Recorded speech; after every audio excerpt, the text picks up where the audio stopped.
Do mau whamarawe te koe koe koe mau wausia whainga maari hoa koen. Mau whaamu tō maf ke whakatō mau. Ai Lotutohitapu, ke lotu ia whainihino ke mau tolu, ke mea ke mau tui ki ai, mea ke mau uiaki. E kuonga koen ko hiki ngai siasi mo tō lahi, me ngai mooni aho wholofola. Mau kore tō maf ke ringi mai mua Laumalie ma unioni whamolua mau ngai loto. Nau tolu mea mai ke poroklama koen. Ke mau kau whataha tō maf e whaam ke whafoki mea o mau tui ki ai. Moe anga whai o mau lotu ke whakahino me Tohitapu. Ngai mea ko tō be ku kau ke lotu ke Haafehoua. E siso Christ ko mau whama ui. Amen.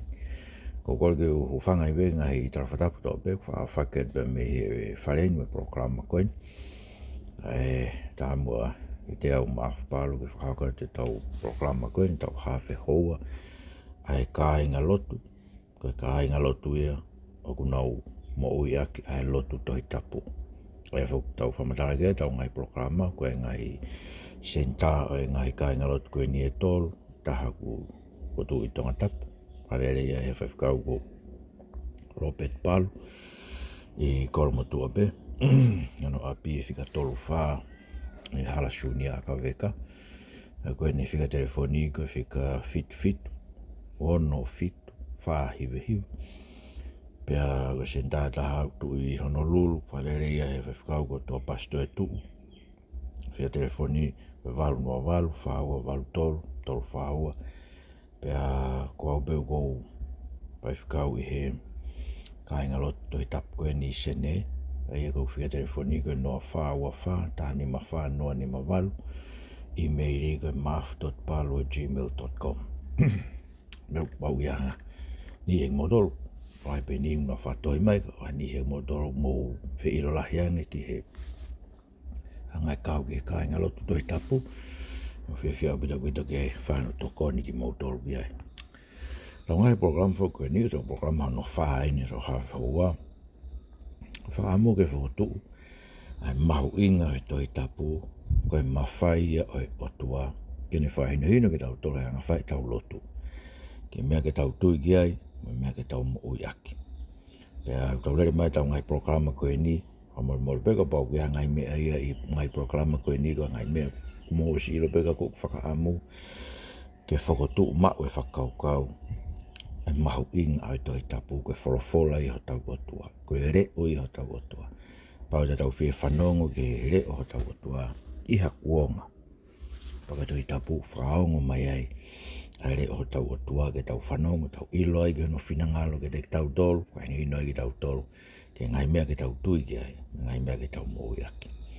Pau kou whenga ngai proklama koe ni, ke whakamatala ai ngai mea o tau tui ki ai o kau ke mawhai o Tohitapu, mei he Tohitapu pe, o ikai koa ngai toka te rini u fotu pe i a tangata pe a siasi ke tau tui ki ai.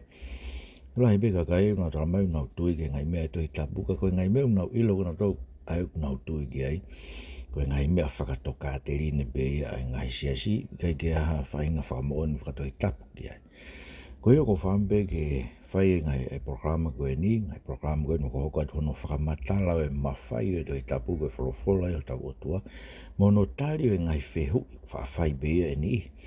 Taimlahi koe ngai whehu pe nia, anga maheni a ke bea hono whai koe eke. O e ngai whehu i, tokua ke whakaikai i aki. Ai mahu inga o e mawhai o Tohitapu. Koe o kua manaki hoko tau programa Haafehoua koe ni, koe tokoni ke te mautolu. Ki ono tāri o ngai whehu i whakawhihi koe o whaipe koe ngai whehu i whakapoto nai. O whakawakpa mo e mawhai o Tohitapu e ahani. Kon mon whoko e mea tau awhia i whamatala ai ngai mea tui kei e Tohitapu, whakatu he Tohitapu ke whainino ke tau lotu. Ai mea ke tau tui kei, mea ke tau moe agi he ko awhia ngai siasi ahani. Whakaukau koe wisiri ana be o awhia, ko whare whamatala mea ke te au he taha kau tata malanga. E Kainga lotu aho fitu. Wa fepe mana tolu. Mai ngai tu ni me no office pure. Whakakau e kakai ku whasoto mai ngā we. Ia mana kau whai kau tonga whewhine. Wa mana kau whai kau whewhine. Eia, ko egat koe pe hai whakaukau mai uhinga. Tala mai koe me pe fotu mai he ofisi lahi. Aia, koe mawhai o e tangata. Une fotu e ngai mea ke tui kia mo mouia e siasi. Koe uhinga ia e proklama koe ni, koe uhinga utua e Kainga lotu koe ni, o e Lotutohitapu koe tau whakaama. Ke whakafoki ai kakai mo e siasi. Ki he Tohitapu ke whaine hino mea ngai mea ke tau tui kia ai. Mo ngai mea ke tau whaike. Koe hui ko afe tau tangata. Ko nau alu ki nau tolu o tui ke ngai mea tai Tohitapu. Sai, ko e ngai mea lalahi e nima. Ko whaim ke tala noa ki ai i hen. Ei koe ngai mea e nima. Ko e hoko atu beia e ngahi whakawhehau i o whai o whikau ake. Mo e whainga ai tangata mo e ngai tuku whakaholo me ngai mea whakatukaterina e ahoni. Ke whakaikai ai mawhai o Tohitapu ke ne whaino hino ki tau tolu.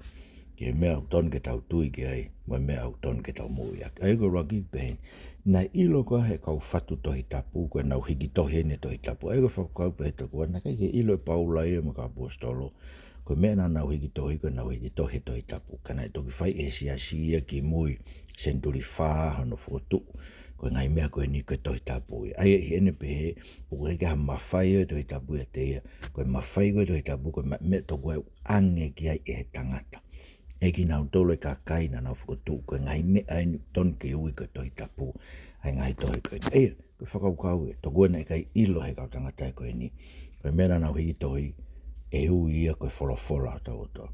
Koe ikai maoni e whakaukau koe ni. Pate tau aluka Moses. Yo hinga pate Moses he ngai whamatala ka Moses ngai mea nau whai hange koe whatata ake ai Passover, pe koe laka atu, tātuanga koe ia. Nā smaina peka Moses ia koe mea koe ni e tu uloa. Nā whekau ke hiki tohi ngai whamatala koe ni. Pe ia eksoto vai o taha ua vesi wa no o be Moses ia au. Ia aho e eke ho mō whanau ke te mō tolu. Koe hae uhinga e kātoanga koe ni. E maina o peke ke Moses. Koe mea koe nu hiki tohi. Koe hiki tohi ia koe uhi he whia mau e ke lau ai. Ai ngahi tau tangata ko toa peo Israeli. Ke nau mahi noi. Ai uhinga kwhai e kātoanga la kātu peka kātoanga Passover. Bere vai vesi ua fitu o eksoto vai tahawa, koe tarien de ke whai, koe Passover in, whilau Passover ke Jehova, koe hena ne whakalaka atu, i ngahi whare o Israeli i ispite, he ne haere mai ke tā i kau ispite, pe whakahawhi o tau ngahi api. Aia, na us mahina peka Moses ka ngai mea koe ni e whakatolonga ngai tau tangata e eke, na moe lao, te o talano mai o no vesi wanoa, o talabe ka pau e eke ke te kumotolu, hae uhinga, e ngahi tu uni, mo e ngahi whekau, mo e ngahi konisi tu tone koe ni a Jehova ko tau o tuau ni whekau ke te tau tolu, pa te mō whamatala e mea nai hoko, ne whahawhi ki tau tolu me ispite, pa kono uinga i o whekau e Jehova ke tau tauhi, ai e wholofolo koe ni ke tau maa o ni, aia, nes mahino pete peka Moses, nā mo Moses e pe nani whamata, ko mea nani hanga hiki tohi, te toro nomba e tau taha vesi hiwa, ke hongo furu, hanga Moses o hiki tohi a lao, o ne ange ke kau taula e ki, ai ngai fohau li vai, ai nā nau fua a ake, ai pe koe puha, e koe fuakawa a Jehova. Ma kau mātua Israeli, pane whekau ke teki nau tolu, i e tau e fitu ko toa, whaosinga e tau e fitu ko toa pe, he kātoanga ko tuku hifo ai ngai mo ua ko toa pepe, ko kātoanga e siuperi, ko kātoanga ko kātoanga tuku hifo, ai whakahoko e taimi ko e kātoanga nofo whare lo wakau, e lau e mea koe ni ke whanong, ke tau e fitu ko toa pe. Aia, ne o es mahina pe kono hiki tohi e wholofola o toa, he kupau ke lau, kupau ke eke, kupau ke tau lau, he ngai tau tangata, mea koe ne whekau ke hiki tohi o lau e he kautara. Mea mawinga fueni whatonga, o koe koe kau palo whita kau whai ako Israeli e whakau motua. Ko haari i vai na tuke te ngau tore mena hiki tohi ke nau hanga o a ko i e ke kakai. Koe kau palo whita e kono tore nau whakahoko mea wholofola e o tua, mea whakahaa me o tua, koe mea kau palo whita. Koe kau li vai, e nera i keha, li vai fe fini ai koe kau li vai tangata pe kono winga ia, pe koe paula, i ora timotu vai ua vesi, tātā ke tānima, koe mea koe ki hei whai ako naki, mo e pure ke tangata, hei koe winga, koe mea eitu ke mātua tangata. Koe wihe ko tau tolu, tau tuhe tuku whaholo, koe kauri vai me whakamata. Aia, neas mahina pēnā to, mandu e tāna to tānoa ka sere mai a vai tolu no, a ene hiki tohi, ene rea ake, ne lau tuku pē mea, ka hiki tohi paluki mena wholofolo aki, pe ave ke tu iko ko si hoi a kim, ne anga ia tutu e tohi, Te foki mai koe te wholofola o tua to'o ha mea ha tohi e taha. Whakahanga tohi ai rea o ngai mea koe takainga tohi koe nei tutu e si hoi a kimi koe tui siuta. Ai mahina mo le bena whaame o tua ke hiki tohi o tuku ki ngai to'o tangata ai mea koe ni koe ke nau lau ai ke whaine hino ai ke nau tolu ke mea ke nau ilo ko nau tua ke nau tui ke nau tua mo nau mou ia. Kai ngata koe ko apostolo hoki. Ngai koe meena nau hangai o whiri e tangata koe ko matai asi e whetonga siutasi koe nau ngā ue na nau ilo. Koe mea koe te nau hiki tohi ko apostolo te nau whakamooni ai. Koe ka whakamooni a kau si o tonu ki he toi tu ai eiko si Isu Christ. Ai koe ngai hiki tohi whakafo o katoa koe whakamooni whaka apostolo ia ki he toi tu ai eiko si Isu Christ. Koe ngafo he koe toi tu ne whakapapau e bitoi ke tek tau tolu koe o tau o tuain. Koe o tuain na hauko mai o tangata e eiko si Isu Christ. Sione vahe wanoa vesi wahi vāreu koe huingai koe wholofola si Isu koe ka Tomasi. Ko ke tui koe ko ke mamata ke te au monui a kau ki nau tolu koe ke nau tui ka nau mamata pe. E koe winga si Isu Tomas. Ne totun ke hau o tala ke te koe e toko hongo fulu koe na nau mamata ke te au. Pa ke tui ka ki nau tolu koe na nau mamata neong ho tai mamata. Se koe whao kau e. Tau tolu koe ni te ke tau sio tau toi ek toi tu. Te koe winga monu ia ki nau tolu ne kei ke nau sio he ek toi tu. Hange ko Tomas hini ulaki. Hini raki hau koe talange kau tamana nau mamata ki he eiki. Ki tau tolu na kei tau sio tonu tau toi eik toi tu. Ka tomu te tau monu ia he tau tui. Ki he whakamooni mai a Mātiu, Maake, Luke, Sione, mo Paula, mo Semis, mo Pita ka apostolo. A ki nau tolu na nau sio tonu. I he eiki toi tu. Aia, kono mooni he koe mena nau hiki tohi. O silo pina toko mea ia Tohitapu. Aia, se hei lau Paula koe lakoin tō vai tā whāwes tō whitu ke tō walo ko pau ko pe ea tā koe parao whita ia pe koe Laumalie ia. Tāu ke ne hanga o whakatoka ngai. Koe mea ko hiki tohi et ke te mautolu koe whekau ia ai otua. Whekau ia he eiki. Ka pau e hanga e tahuri ake mea koe ni eri ake mo ia whoke. Aia, neo si ilo pe he Paula koe ne hiki tohi ai ngahi whekau ai eiki. Wa just like ka wahe wāwes tāni maa. Ko ia i Kainga mo tū mau, puke mau e ngai tuku whakaholo, ngai mea ko mau wako nake te mau tō, pe koe ngai mea na mau whanongo, pe koe hiki tohi. Puke mau e, sio. Os maini me ka paula ko ngai mea ko whanongo e nau tola ka apostolo, e hiki tohi.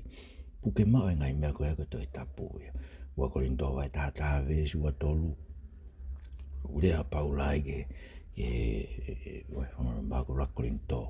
Ma duku rako rinto vai tātaa vesi ua tolu ko whakaukau ia koe keno tuku mai e tuku whakaholo. Koe hongo tuku whakaholo be ua tuku mai e Tohitapu ke te tau tolu koe tuku whakaholo koe e Sakrameniti. O homohe ai eiki mo tuku whakaholo. Oe rako rinto vai tāni maa vesi tolu koe moe ke whaka gospeli. Eia, os mahino witu peke paulai koe mea koe koe pōhono lava ki i ngane toha maa. So ke na hiki tohi ngai mea koe ia. Pe tuku whakahaura ko pe paura ko mena ko mau mi he eiki. Tuku whakahaura ko e oho mohe. Pe moe gospel, ko yongo mea ena mau hiki tohi tuku mai ko hui ko whakatolonga ngai tuku whakahaura ko ni ko ngai mea whakatohitapu ia. Matarawe hoki ai a Paula, a Pita, na mo Pita, urea Pita pe he ko tenga mo ui, ko toe dek mo tolu. He rakita vai raki e vesi wa tolu ki wani ma. He koe ui mai mohuku pe e mate e akau. Ka whorofora o tua e tua taingata. Pe koe whorofora koe kosperia ko maranga ke te motola. He koe kosperi ko no maranga ki, mena na maranga ki, koe whorofora ia ai o tua. Pe Paula ni toi ke ura te soronai ka vai ua vesi. Tai wau ni behere ngau tolu ko fia na mautari mena kure aki. Koe whorofora tonu ia ai otua. Ai kono uhinga le vai upe hea i koe toi whakaha. Koe mea koe nung maonga tohi atu ka tānaki te ata pe hanga e taha ori aki me ai, o to'o me ai. E hanga e otua tānaki e tau te ake te nau tolu pe to'o. E hona winasi he mui taingata. Ai kono mo ni whoke. Pare au whakau ke tohi molo mona koe tānaki. Tohi kolani koe tānaki. Ngai tu whahalo koe ne Tohitapu e Katolika koe tānaki. Ngai tu whahalo whakau e Siriana koe ni whakau ko pake ngāo e koe atau whamo ui ko tāna. Eia, lai ngai mea pehe, koe roi mo e mga kai unau to'o. Eia koe whakau koe e Pentecosia pehe, tau mo ui tato e Laumalie, tau reak tato e wholofolato, kuna tau lawe ke tau proklama ki mo atu e nau pehe koe mea koe tohito koe tāmate ia ka koe Laumalie whakamo ui. Ege tunu ke nau sio whakarele koe inga ki konga tohi koe ia. O koe ngai ke mea koe Tohitapu. O ngai ke mea koe ne tohi.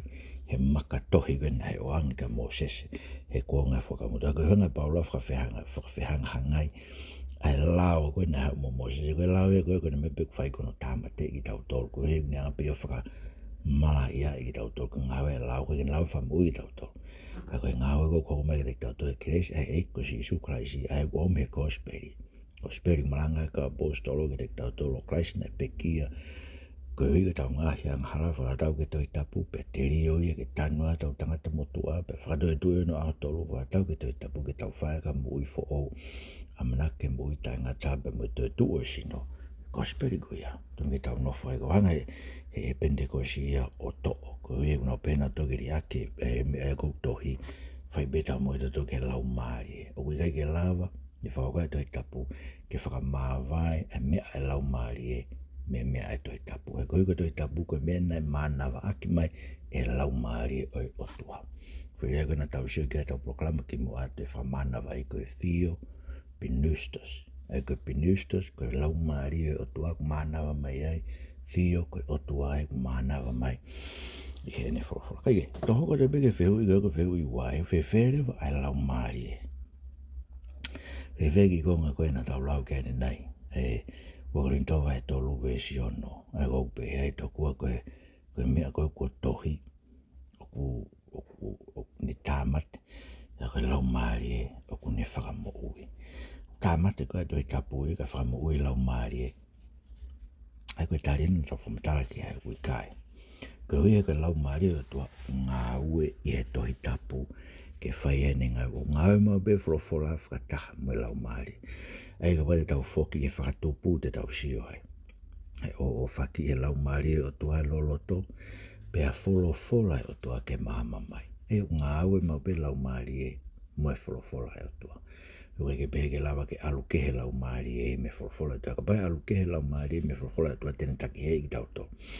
Ka hui he humai me Laumalie o setane. Ka pai e alu pe wholofola e ta kau e Laumalie koe mea e hoko tene hanga take hei ki tau tolu koe ue koe Laumalie e otua koe une whaiho tau ririu me wholofola i lawe tāko tau beo lawe Tohitapu a koe ngā ue ka e Tohitapu koe ke ririu e tau moui o whakafou mai ia Laumalie eia he koe Laumalie une whakarea e Tohitapu ua pita vai ula give e sua taha pe he koe palofi sai koe tau beo koe kai hau palofi sai e hoko mai koe whakakau ai tangata ka oku rea mehe o tuaha kau tangata ko takina ki nau tohe Laumalie maare. Nā koe whakakau ia koe rea whakapalangi koe carried along takina. Hei na hanga he o tua ia o ringi mano Laumalie e kau tangata kuna nau hanga hiki tohe Tohitapu. Ke hanga he Laumalie ko ia o tataki ki nau tolu o ika ia ki e aha nau ngai whihala ke nau hanga hiki e tohi. Koe ui e koe wholofola i o tua mānawa mai o tua ke te tau tolu ne ongo kekehe ai ngai whotunga tohi nau ngai aki kau nau whakarea ke te tau tolu ai mea whina ngaro i o tua ke ne rea aki mai ke te tau tolu e ne wholofola kai ngata pe koe Laumalie une hanga whakarea e Tohitapu ne takina kau tangata e Laumalie une hanga whakamanatu ke te tau tolu e Tohitapu ia sonu e tā whae e vesi wano ka hoko mai e tokoni ofi e Laumalie ma o nyunia e whekau mai e tamai i hoku ingoa.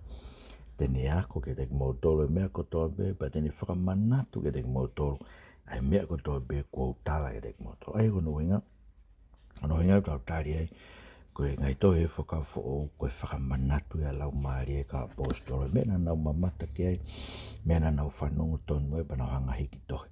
Kau toi ngau e pepe Laumalie ke te tau tolu i haone. Koe ngau e Laumalie, kono whaino hino ke tau tolu ke Tohitapu, kono whakamanatu mai ke te tau tolu e Tohitapu. He koe kia e Laumalie o rea i a te ia pe, ka une rea e mea une whanongo kia. Ai whanongo e ke reo e otua, whanongo e ke reo e alo, Neanga whakarea ngai mea koe ke te tau. Tō puke Laumalie whoke kune whakauhinga totonu e Tohitapu. Kāno ke asione o laksione wahe ua vesi ua fitu ko ki mou tolu ko mou mau hapani noho mau e te ngako ni unga pani ki moto e Laumalie maha ni unga ke kau kristiane. Pau te moto e whema moto a tāke ni ako naki i ne whai ako i ki mou tolu. Kai ke koe pani koe ai go kua mou tolu kune ako naki ki mou tolu ke mea kotoa pepe au kumo oni e kui kai loi a Laumalie ange pe koe mea kune ako i ki mou tolu ki ai mou noho mau ia te aia. Ongai Laumalie o whaine hino ki tau upane ako i tau tau whai ako ia e wholofola hai otua. Ai Laumalie ne ako i ki tau tau ke tau ilo e wholofola hai otua, mahino ke te tau tau e wholofola hai otua. E ange ko lau koa paula koe blakurinto vai ua vesta haua. Koe Laumalie o otua o kune ilo ngai mea lo loto hai otua. Pea koe ia kune anga whenga i ke whamahino ke te mautoro. Ai ngai mea lo loto. Toko talana e apostolo ke te ia mani kau ngā apostolo. Ka koe mea tatau whae Laumalie ke te tau tolo kau ke Tohitapu. Pe lau e Tohitapu i pot wholawhola i wa Timote vai wa ves fitu pe pa e paula ka Timote. Ke lau e Tohitapu pa ke whakau kau ke e atu e otua.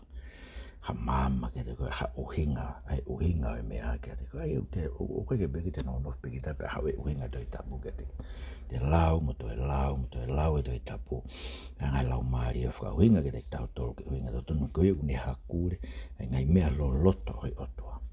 Ke Laumalie une siwi ngai rea whakaparofita ko tau pēna tau rea ke tau proklama ki mua atu o ata rea whakaparofita e siasi ai koe ke be me malanga koe rea whakaparofita kau ke kai whewhine ia koe rea be me whakaha me Laumalie. Tata mai paula e rakinto mai ta whaves tolua ke tolu koe Laumalie e kau parofita kua pau ke siwi i peia a ke kau parofita. Ai ko pehe koe Laumalie kau parofita koe ahoni e hani na urea whakaparofita siwi i ake e wholofola he otua e kau parofita koe Tohitapu. Koe uihe koe kai koe otua e tai mau koe otua e wako ni uinga. He kai ke hao parofita ia ahoni no rea ka mea kuwhepaki mo mea koe na rea ke otua ki mua. Koe kene ai ke tai mau e siasi. Koe siasi o tua e koe siasi mau. Koe wholofola koe otua na nerea ki mua. Nerea ki pe moia i hao te tau sio ke anai ang. Koe mea noko. Koe wheu i o pehe. Whapopura i koe ke tau tolu he Tohitapu. O i kai kau e Laumalie. Ai koe whakau kau en whaka Pentecost. Pehe tokua. Tau tolu koe ni tau whaam ke nofo ke Tohitapu. Whapopura i ki tau tolu he koe ke ha Laumalie e Tohitapu. Whapopura i koe ke tau tolu ke Tohitapu. Whengai maunga talake. Ai hoke whakaukau koe whakawhakau whaue siri ana ia. Pehe koe hei whauhinga mea mo ia usia e tangata mga tu whaholo whasiasi. Pehe hoke ue siri ana unau tu whakatapa wha. Pehe unau tatau. Pehe koe moilo koe nu palparema. Palparema ku whekuku me ue siri ana. Ai koe tapa wha. Koe ui heri akirewa Tohitapu. Koe Tohitapu koe tahape e to koe ngai mo ngatala. Ke whahino hino aki tau toi mea ke tau tui ke mea ke tau whai ke. Kono moone ko mea koko ngai sesu me to tisi.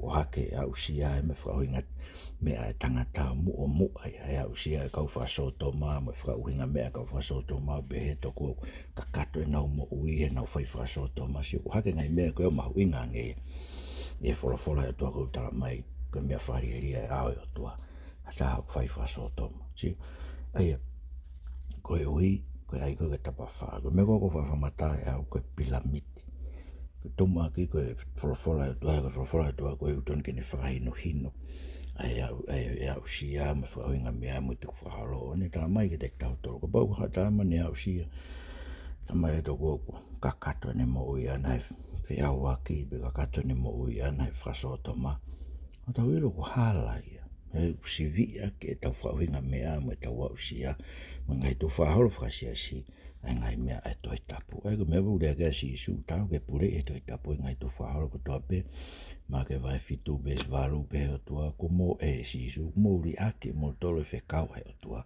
o mo puke mao ke ngai tuku whakaholo whaka e tangata pe. Ai ulai pure ngai mea kau ke lotu kia mere, lotu kia mari ia koe whakau kai ue siri anai u tau ngau e o tau whamo ui ngai mea pe ngai tu whaholo whakai tangata i tau uri ake tau tole wholofola e tua ka tau piki ke ngai mea koe nga ke malanga ka kai whewhine whai whekai ka kai whewhine mo whakahau mai ka whakasoto ma ngai mea kua hoko se ahoni.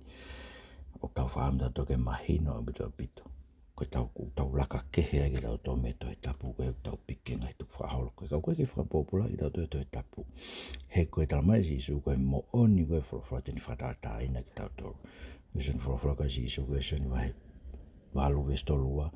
Ka paide ke ilo e mo oni. Koe mo oni koe si isu Christ koe whulawhula mai koe haupe koe mo oni. Koe mea whamatala koe Tohitapu. Koe mea whamatala koe Tohitapu.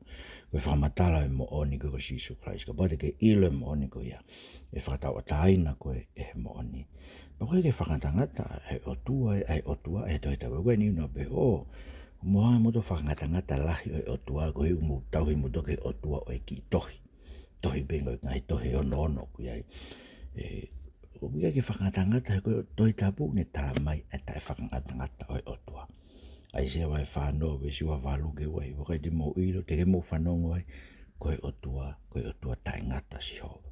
Koe nane ngauhi universi, ngai whakaukau, tae mahaku rea. O kui kai ke he ongosia, pe hela ia, pa kui kai ke lawa e ta makupusi ne ngai whakaukau. O kou ne whaki mahalohi, ne whaki ngū ke ngalo vai, pe kui kai hano mahalohi, ne atu mahalohi. Sio e koe Tohitapu pe ne tala e tae whakatangata o tō koe ke whakatangata lahi o tua koe ke tau behe tau tui ke Tohitapu. Koe otua e Tohitapu, koe otua whamata e toi. Koe tohi ne tā mai ke tau tolu, e tā whakangata e otua. Nane i mua noa pe, sa me iwa noa vesi, uruaki. Koe a mau no whanga, tau tangata mai tau tangata. Te heki whakatupa ngai mo unga, pe whanau i a mamani mai whanua. Iyo, talo me i mua lau i ko ngā, koe otua pe ai awhiona. Pea tene i mui atu ai, he amui. He kono talo ni, samwhani ma vesi o no.